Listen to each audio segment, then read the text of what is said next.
पटना, सोनपुर, गया, मगध, दरभंगा, मिथिला, सहरसा, पूर्णिया, मुंगेर, सीतामढ़ी, भागलपुर, मुजफ्फरपुर, छपरा के पास अगर आप जमीन खरीदने की सोच रहे हैं तो आपके लिए सरकार ने बड़ा फैसला सुनाया है।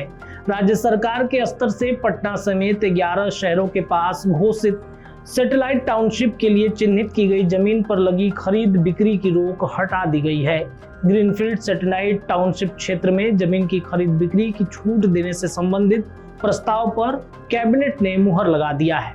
हालांकि पहले जब इस टाउनशिप को बनाने का फैसला लिया गया था तब इन जगहों पर जमीन खरीद बिक्री पर रोक लग गई थी। तब स्थानीय किसानों ने जमकर विरोध भी किया था।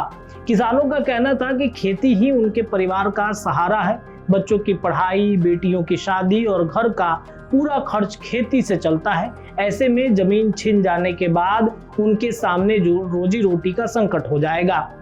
किसानों ने सरकार पर रोजगार को लेकर के भी सवाल उठाए थे। उनका कहना था कि अगर सरकार यहाँ फैक्ट्री लगाती जिससे स्थानीय लोगों को रोजगार मिलता तो वो उसका समर्थन करते, लेकिन सरकार रोजगार देने के बजाय विदेशी कंपनियों को बसाने के लिए किसानों की जमीन जबरन लेने का काम कर रही है। इसके लिए धरना भी दिया गया था, जिसमें धरने में मौजूद बहरामा पंचायत के मुखिया, जो कि आपको बता दें कि ये पाटलिपुत्रा क्षेत्र में आता है, रवि ने सरकार से परियोजनाओं को रोकने की मांग की थी। उन्होंने कहा कि अगर सरकार को टाउनशिप बनानी है तो बंजर जमीन पर बनाए, लेकिन किसानों की उपजाऊ जमीन को न छीना जाए।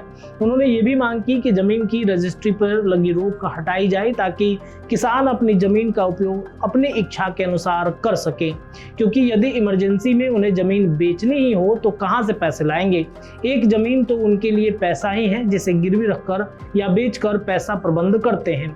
किसानों ने कहा कि वे अपनी मांगों को लेकर एक आवेदन तैयार कर रहे हैं, जिसे शाम 5 बजे तक, यानी कि ये बीते दिनों की घटना है, और वो शाम को बीडीओ, एसडीओ, उन तमाम अधिकारियों को वो सौंपे ताकि उनकी आवाज सरकार और मुख्यमंत्री तक पहुंचे। वही इस मामले पर वीडियो ने बयान भी दिया था और शैलेश केसरी उनका नाम है। उन्होंने बातचीत में कहा कि प्रदर्शन चल रहा है लेकिन अभी तक उन्हें कोई आवेदन प्राप्त नहीं हुआ। उन्होंने कहा कि अगर आवेदन मिलता है तो उन्हें संबंधित उच्च अधिकारियों को भेज दिया जाएगा। वीडियो ने यह भी कहा था कि यह मामला उनके अधिकार क्षेत्र के ऊपर का है और आगे का निर्णय वरिष्ठ अधिकारी भी लेंगे। उन्होंने इस मुद्दे पर अधिक टिप्पणी करने से इनकार कर दिया था।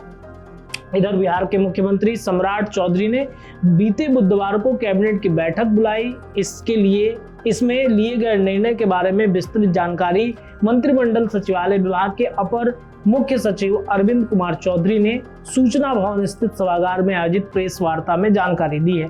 अपर मुख्य सचिव ने बताया कि इस सैटेलाइट टाउनशिप की जद में जिनकी जमीन आई है, अब वे बिहार राज्य आवास बोर्ड को अपनी जमीन बेच सकते हैं। सरकार ने फैसला लिया है कि यह जमीन राजस्व एवं भूमि सुधार विभाग के स्तर से अधिसूचित बिहार रैयती भूमिकरण नीति 2026 के अंतर्गत बिक्री की जा सकेगी। साथ ही राज्य निवेश प्रोत्साहन परिषद के स्तर से अनुमोदित निवेश परियोजनाओं के लिए संबंधित निवेशक को जमीन की खरीद बिक्री करने की अनुमति प्रदान करने की स्वीकृति दी गई है। इस प्रावधान से भूमि स्वामी की तत्कालिक वित्तीय आवश्यकताएं पूरी की जा सकेंगी और सरकारी प्राधिकार अपने योजनाओं के लिए भूमि का प्रबंध भी कर सकेगी। राज्य निवेश प्रोत्साहन परिषद के स्तर से अनुमोदित निवेश परियोजना के लिए भी जमीन का प्रबंध हो सकेगा। इसके क्रियान्वयन पर आगामी 10 वर्ष 2026-27 से 2037-38 में 622 करोड़ रुपए की खर्च करने की संभावना है। ITMS की मदद से वाहनों को ऑटोमेटिक चालान कटने से ट्रैफिक नियम तोड़ने वालों या किसी संदिग्ध वाहनों की पहचान करने तक की व्यवस्था लागू की जाएगी। इसमें लगाए जाने वाले अत्याधुनिक कैमरों की मदद से किसी वाहन के नंबर प्लेट से पूरी जानकारी एकत्र की जा सकती है। ऐसे कई मुद्दों पर इस पर कल जो है वो मुहर लगा है, लेकिन सबसे अहम मुद्दा बिहार में अब टाउनशिप में जिन लोगों का जमीन आ रहा था उन जमीनों को लेकर के जो फैसले लिए गए हैं कि अब उन जमीनों को बेचा भी जा सकता है।